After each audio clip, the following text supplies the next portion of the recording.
Imagina só, você tem uma startup pequenininha de DVDs pelo correio. Aí você tenta vender a ideia para gigante blockbuster, sabe? E leva um não obrigado, assim, bem direto. E aí, poucos anos depois, a sua empresa tá, tipo, mudando o jeito como o mundo vê entretenimento. Enquanto a Blockbuster, bom, pede falência. Pois é, parece roteiro de filme, né? Mas é a história real da Netflix. E essa trajetória, assim, improvável é o pano de fundo do livro A Regra é Não Ter Regras, do Reed Hastings, o cofundador com Erin Meyer. E hoje a gente vai justamente desvendar esses princípios, né, por trás dessa cultura da Netflix que, vamos combinar, virou a gestão tradicional de cabeça para baixo. Totalmente. A nossa missão aqui é entender como eles construíram essa cultura de liberdade com responsabilidade, como é que eles conseguiram se reinventar tantas vezes, DVD, aí streaming, depois produção original, estúdio global. É impressionante. Apostando em menos regras, enquanto os concorrentes cheios de processo ficaram para trás. Olha, acho que tudo começa com aquele contraste inicial bem forte. Lembra da reunião em 2000? Hastings e o Mark Randolph, o outro cofundador, foram para Dallas encontrar o CEO da Blockbuster. Nervosos, imagino. Com certeza. A Netflix era minúscula na época, sabe? Perdendo dinheiro. E a Blockbuster, nossa, um império de 6 bilhões de dólares. A proposta de parceria, rejeitada. E o resto é história, né? 10 anos depois, Blockbuster faliu.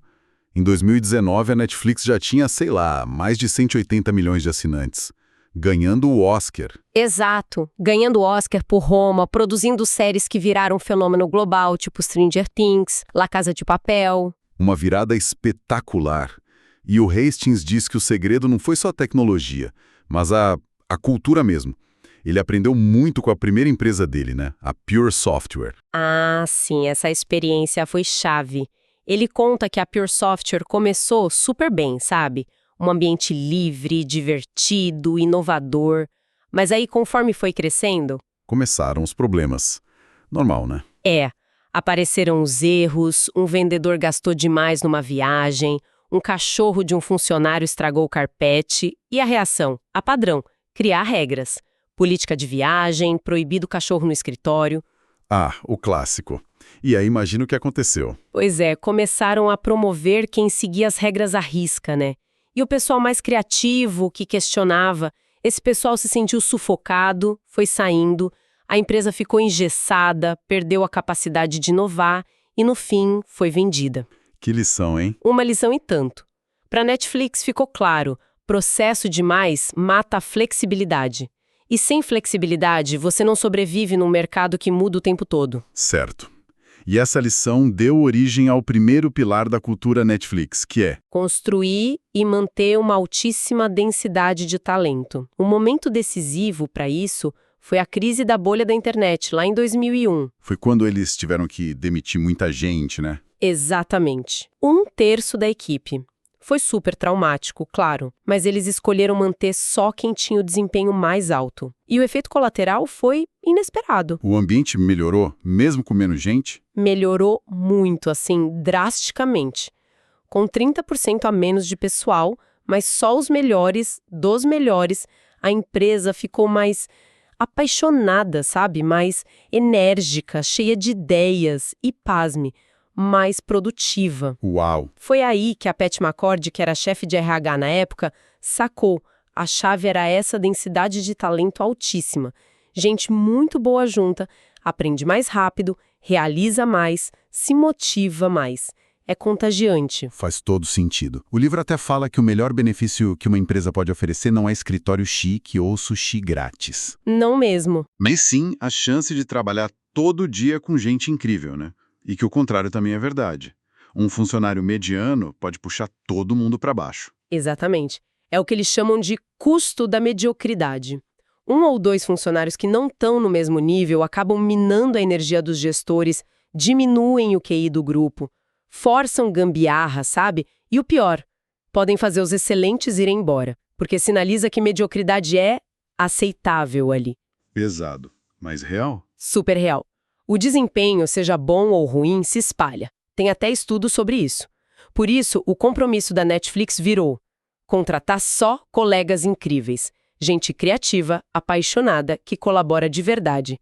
E, claro, pagar o topo do mercado para segurar essa turma. Ok, então a base é essa, um time de elite. Mas só ter gente boa não garante que tudo funcione, né?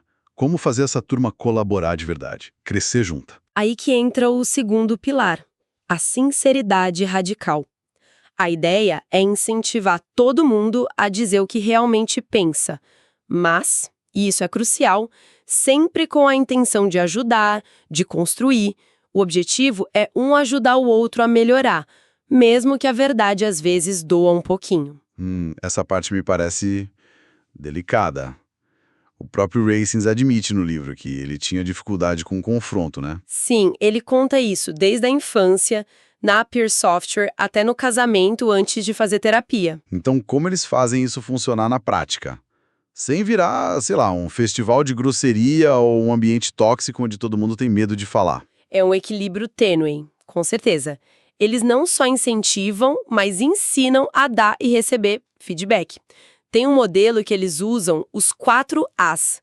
O feedback tem que ter a intenção de ajudar, ser acionável, ou seja, algo que a pessoa pode de fato fazer algo a respeito. Ok. Ajudar, acionável. Isso. Quem recebe deve apreciar o esforço de quem deu feedback, mesmo que discorde do conteúdo. E, por fim, quem recebeu tem autonomia para aceitar ou descartar o conselho. Ninguém é obrigado a seguir. Entendi. Ajudar, acionável, apreciar, aceitar ou descartar. E funciona mesmo. O livro tem uns exemplos bem intensos. Tem sim. Tem o caso do Doug dando feedback para o Jordan sobre a impaciência na Índia. Tem a própria Erin Meyer, a coautora, recebendo críticas bem diretas em apresentações, até sobre a narração do audiobook dela. Nossa. Até de gente mais júnior para sênior. Sim. Tem o caso de um diretor novo confrontando o Ted Sarandos, chefão de conteúdo, sobre um erro numa reunião, e o Ted agradeceu. Tem outro de uma diretora mandando e-mail para o Reed Hastings, o CEO, falando que o tom dele com a Patty McCord tinha sido desrespeitoso, e ele também agradeceu. Uau. Isso exige muita segurança psicológica, né? Muita. A norma cultural é que não dar um feedback que pode ajudar é ser desleal, com a empresa e com o colega. Mas claro, tem o desafio biológico, né? Nosso cérebro reage à crítica como ameaça e em público pior ainda. E os famosos gênios arrogantes, aqueles caras que são brilhantes, mas detonam os outros usando a sinceridade como desculpa. Esse segundo livro não tem vez na Netflix. Eles deixam claro o custo da arrogância para o trabalho em equipe, para essa segurança que a gente falou é alto demais. Eles simplesmente minam a cultura. Não importa o quão geniais sejam tecnicamente. Sinceridade radical precisa de respeito e boa intenção, senão vira só maldade. Certo. Então temos gente incrível e comunicação super honesta. Qual o próximo passo para chegar naquela liberdade toda que eles pregam? É o terceiro pilar, remover controles. A lógica aqui é, se você contratou as pessoas certas, a tal da densidade de talento, e elas conseguem se comunicar abertamente e de forma construtiva, a sinceridade radical, então você não precisa de um monte de regras e processos para controlar o que elas fazem. O foco sai do controle do processo e vai para inspirar e confiar na responsabilidade de cada um. A ideia é que trabalho criativo não se mede por hora no escritório, isso é coisa da era industrial, o que importa é o impacto. E por onde eles começaram a cortar essas regras? Qual foi a primeira? Uma das mais simbólicas e que começou lá em 2003 foi a política de férias. Acabou aquilo de contar dias, pedir aprovação, virou não ter política, férias ilimitadas. Peraí, ilimitadas? Assim, na prática? Na prática, baseado no bom senso e na coordenação com a equipe e o gestor. Claro que precisa avisar, garantir que o trabalho está coberto, mas não tem um limite formal de dias. Mas isso não é um risco? Ou a pessoa abusa ou fica com medo de tirar férias para não parecer, sei lá, descomprometida? Sim, esses foram exatamente os medos do Racings no início. A chave para funcionar foi, primeiro, a liderança dá o exemplo. O próprio Reed tira umas 6 semanas por ano e fala sobre isso. Outros líderes também. mostram que equilíbrio é importante. Ah, bom. O exemplo de cima é fundamental. Fundamental. E segundo, não é só tirar a regra. Tem que dar o contexto, deixar claro qual é a expectativa. Coordene com seu time, avise-o com antecedência, garanta que suas responsabilidades estão cobertas. Sem esse contexto e sem o exemplo da liderança, aí sim pode virar bagunça. Teve caso de gestor que não fez isso e a equipe ficou perdida. Entendi. Contexto é a palavra-chave, então.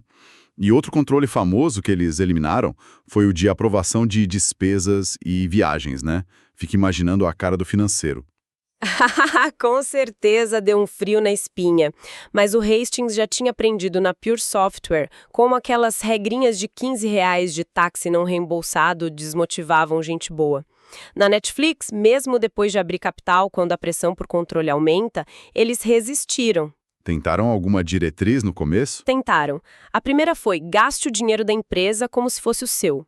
Mas não funcionou tão bem, porque tem gente que é super mão aberta com o próprio dinheiro, né? Verdade. Qual foi a solução final? A diretriz virou: atua em prol da Netflix. Simples assim. Haja no melhor interesse da empresa. A gestão do risco vem pelo contexto tipo: você se sentiria confortável explicando esse gasto para o seu chefe? E por controle posterior. Verificação de relatórios, auditoria. E se alguém abusa? Abusos acontecem, claro. O livro cita um caso de fraude em Taiwan que durou 3 anos, mas a filosofia é tratar o caso individualmente, demitir se necessário, mas não criar uma regra nova que pune todo mundo por causa de um ou dois. A confiança na maioria prevalece. E os benefícios dessa liberdade toda? Além da agilidade, claro. A agilidade é óbvia, né? Tem o exemplo do engenheiro júnior que comprou uma TV de $2.500 na hora para salvar uma demonstração crucial para a Samsung, sem precisar de 20 assinaturas. Mas o livro argumenta que vai além. Gera mais responsabilidade. As pessoas se sentem donas. E, surpreendentemente, pode até gerar mais economia. Tem um relato de um executivo que veio da Viacom, onde tinha um limite claro para gastar. E ele dizia que na Netflix gastava menos, porque sentia mais o peso da responsabilidade, da confiança. Não tinha um teto para explorar, entende? Entendo perfeitamente. Faz muito sentido. Então, esses 3 pilares, densidade de talento, sinceridade radical e remover controles, são a base. Mas como eles garantem que isso não se perca com o tempo, com o crescimento da empresa? Como reforçam essa cultura? Eles têm algumas técnicas bem específicas para isso. A primeira, para manter a densidade de talento lá em cima, é o famoso teste de retenção. Ah, o tal teste do eu lutaria para manter essa pessoa. Já ouvi falar. Parece meio brutal, mas consistente com aquela ideia de que a Netflix é um time profissional, não uma família onde se tolera baixo desempenho por lealdade. Exatamente, essa é a metáfora central. A pergunta que todo gestor tem que se fazer regularmente é: se essa pessoa da minha equipe dissesse hoje amanhã que vai sair para um cargo parecido em outra empresa, eu lutaria com unhas e dentes para mantê-la? E se a resposta for não, ou talvez até um que alívio? Se a resposta for essa, a orientação é: ofereça uma indenização generosa. Isso é parte crucial do modelo para reconhecer a contribuição e facilitar a saída, e comece a procurar uma estrela para aquela posição, alguém que seria um sim entusiasmado no teste. Isso vale para todo mundo, até para o CEO. O livro cita o próprio Hastings demitindo gente que contribuiu muito, mas que não era mais o perfil certo para a fase seguinte da empresa. Mas, cá entre nós, isso não cria um clima de medo constante? A sensação de que você pode ser demitido a qualquer hora, mesmo indo bem só porque talvez apareça alguém melhor? Esse é, sem dúvida, o maior risco e a crítica mais forte a esse modelo. O livro chama isso de o lado sombrio e reconhece a ansiedade que pode gerar. Tem relatos disso. E como eles lidam com esse medo? Ou tentam lidar? Eles têm 2 práticas principais para mitigar isso. Uma é a amostra do teste de retenção. Os funcionários são incentivados a perguntar proativamente para o chefe: ei, como eu me sairia hoje no teste de retenção? Para ter um feedback direto e saber onde precisam melhorar, ou se talvez aquela função não seja mesmo a ideal. Interessante. Buscar o feedback ativamente. Isso. E a outra é a transparência nas demissões. Quando alguém sai por causa do teste, eles comunicam à equipe o motivo, mas focado no desalinhamento com a função, nas necessidades da empresa que mudaram ou no desempenho em relação ao altíssimo padrão exigido. Sempre respeitando a privacidade da pessoa, claro, sem expor detalhes íntimos, mas sendo claro sobre o porquê. É uma abordagem diferente. Exigente, mas transparente. E para reforçar a sinceridade, aquela comunicação aberta, o que eles fazem? Aí entram os círculos de feedback. Eles não curtem muito a avaliação de desempenho tradicional, sabe? Aquela coisa anual, unilateral, ligada à meta. Que eles também não usam tanto, né? Exato. Então, no lugar, eles têm o 360 anual por escrito. A ideia é que qualquer pessoa pode dar feedback para quantos colegas quiser, a média é uns 30, 40 por pessoa, em qualquer nível hierárquico e é assinado, nada de anonimato. Assinado? Nossa. E qual formato? Usam um modelo simples. O que essa pessoa deveria começar a fazer, parar de fazer e continuar fazendo. O foco é 100% em desenvolvimento, não em promoção ou demissão, e os líderes dão o exemplo, compartilham os próprios relatórios 360 com as equipes. O Reed Hastings faz isso, outros diretores também. Gera conversas importantes, imagino. E além desse escrito, tem o tal do 360 ao vivo, os jantares de feedback. Isso só ainda mais intenso. Ah, sim, esses são famosos. É uma evolução. Acontece em grupo, geralmente num jantar ou reunião mais longa. Cada pessoa, uma por vez, recebe feedback direto dos colegas ali presentes, usando o mesmo modelo, começar, parar, continuar. Ao vivo, na frente de todo mundo. Exatamente, exige uma moderação muito boa do líder para garantir que o feedback siga os 4 As, que seja respeitoso, construtivo. Mas o argumento do livro é que é poderosíssimo. Primeiro, cria uma responsabilidade coletiva. O grupo cobra o comportamento. Segundo, revela pontos cegos que talvez só o chefe não veria. Deve ser desconfortável pra caramba, mas imagina o potencial de transformação. Com certeza é desconfortável, mas muitos relatos no livro falam de como foi transformador. Tem o exemplo de uma gerente francesa que recebeu feedback sobre o estilo de comunicação e como isso a ajudou a se adaptar à cultura. Ok. E para fechar o ciclo, para sustentar a liberdade, a remoção de controles, qual é a técnica-chave? É o princípio que eles chamam de liderar com contexto, em vez de controle. A ideia central, que veio muito da Leslie Kilgore, uma executiva importante lá no começo, é o trabalho do líder não é dar ordens ou aprovar cada coisinha, é dar para a equipe todo o contexto. Contexto? O que seria esse contexto? Toda a informação estratégica, os objetivos da empresa, os riscos que estão dispostos a correr, as suposições por trás das decisões, tudo o que a equipe precisa saber para tomar ótimas decisões por conta própria, de forma autônoma, mas alinhada com a estratégia geral. Pode dar um exemplo prático disso? Claro!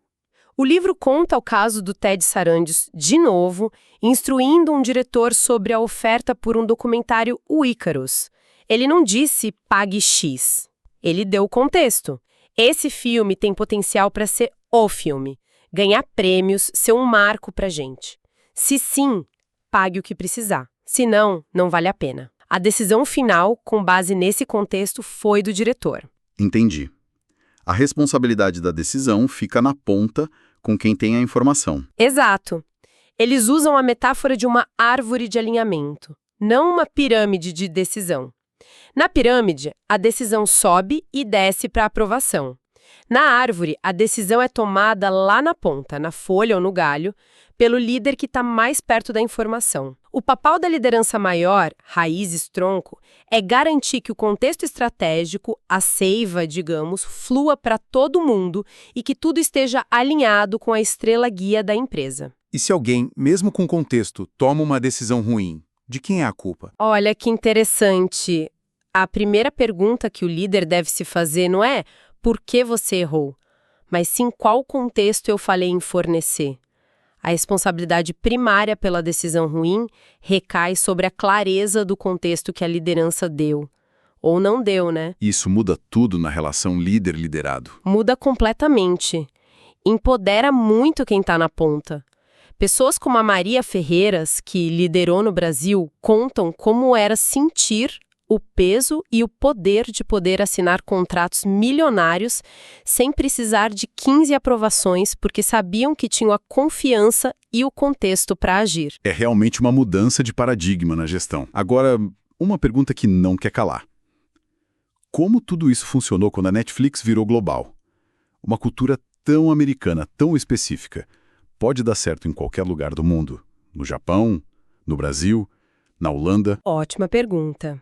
Esse foi um desafio gigantesco para eles. O próprio Hastings conta que aprendeu lá atrás, quando foi voluntário do Corpo da Paz na África, que o contexto cultural local importa e muito. Ele tentou ensinar algo usando azulejo como exemplo e os alunos não faziam ideia do que era. Faz sentido. E qual foi o dilema na expansão da Netflix? O dilema era: a gente impõe a nossa cultura do jeito que ela é? Ou a gente adapta para cada país? Contrata gente que já pensa parecido ou força a barra para todo mundo seguir o modelo da matriz? E o que eles decidiram?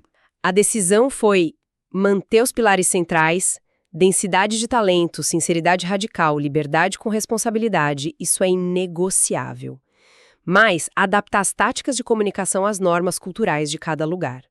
Eles até usaram o trabalho da Erin Meyer, o Culture Map, para mapear a cultura Netflix em relação às culturas locais e ver onde poderiam ter atritos. Então a essência fica, mas a forma de aplicar muda, tipo o feedback. Exatamente. O feedback é o melhor exemplo.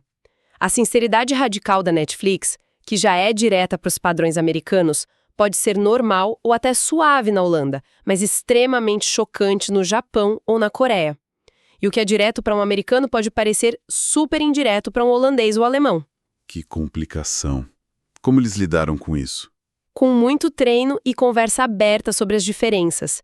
Em culturas mais indiretas, como no Japão ou Singapura, eles tiveram que reforçar muito os 4As, treinar as equipes para dar e receber feedback de forma um pouco mais explícita, ter meta-conversas sobre como se comunicar. E nas culturas mais diretas, como a Holanda? As indiretas dentro da Netflix tiveram que aprender a receber um feedback mais seco, mais direto ao ponto, sem desmoronar ou achar que era ataque pessoal.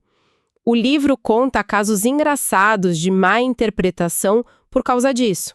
A lição é que tudo é relativo. Flexibilidade no estilo, então mantendo a essência. Perfeito. Flexibilidade no estilo de comunicação, mantendo a essência da sinceridade, do talento e da liberdade. E adicionaram inclusão como um valor central para ajudar nessa adaptação global. Fascinante. Recapitulando então, a jornada da Netflix mostra essa aposta radical em ter gente muito boa, ser super honesto com essa gente e dar a ela muita liberdade e responsabilidade, tirando um monte de regras e controles que a gente vê por aí. É isso, uma aposta ousada para ganhar agilidade e principalmente fomentar a inovação constante. Basicamente, eles dizem: contrate os melhores, pague o que eles valem, seja incrivelmente honesto e direto com eles, dê o contexto que precisam e saia da frente para que façam coisas incríveis. E mesmo para quem está ouvindo a gente e não trabalha lá, esses princípios levantam questões super importantes, né? Como é que a gente pode atrair e, mais difícil ainda, reter os verdadeiros talentos? Como criar um ambiente onde a comunicação honesta e útil seja a regra, não a exceção? Exato. E onde será que a gente pode trocar um pouco daquele controle que dá uma falsa sensação de segurança por mais contexto, mais confiança e assim destravar mais potencial, mais agilidade? Sem dúvida. O livro termina com uma metáfora ótima. Compara a cultura de regras e processos com um parque bem organizado, tipo o Beldemax-K em Minneapolis, e a cultura de liberdade e responsabilidade com a rotatória do Arco do Triunfo em Paris. Caótica, mas eficiente para manter o fluxo, né? Isso. A Netflix escolhe a rotatória para a maior parte do negócio, para acelerar a inovação. Mas eles mesmos reconhecem que precisam de algumas ilhas de processos bem rígidos onde errar custa caro demais. Segurança, finanças, privacidade. Claro, não dá para ser sem regras em tudo. Exato. E isso deixa a gente com a reflexão final, né? Qual é o equilíbrio certo entre a ordem e o caos? Entre o controle e a liberdade para os diferentes tipos de trabalho e desafios que a gente enfrenta hoje. E talvez mais importante, Quantas empresas ainda estão presas num modelo de gestão da era industrial focado em prevenir errinhos, quando o que o mundo pede hoje é criatividade, velocidade e, acima de tudo, capacidade de adaptação? Fica aí a pergunta, né? Para todo mundo pensar.